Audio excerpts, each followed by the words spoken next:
সাহাবাদের গুহায় আশ্রয় গ্রহণ করেন। বিশ্বমাতা হযরত খাদিজা রাদিয়াল্লাহু তাআলা আনহুর ইন্তেকালের পর রাসূল করিম সাল্লাল্লাহু আলাইহি সাল্লামের সংসার বন্ধন এক প্রকার ছিন্ন হয়ে গিয়েছিল। তার গৃহ অন্য যেন কোনো স্ত্রী লোক না থাকায় সাংসারিক সকল কাজের বিশৃঙ্খলতা সৃষ্টি হয়েছিল। তিনি সর্বদা ধর্মচিন্তায় বিক্ষুব্ধ থাকতেন বলে রান্না কার্য প্রায় বন্ধ থাকত, কোনো দিন একেবারে অনশন থাকত।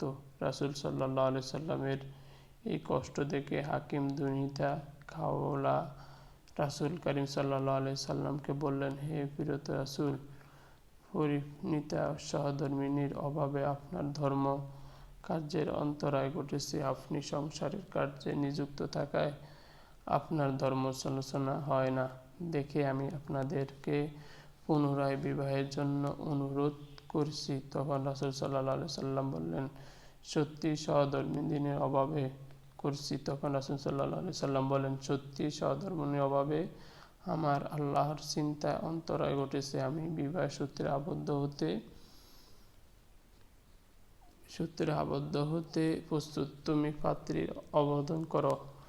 খাওলা বললেন, বিধবা ও কুমারী।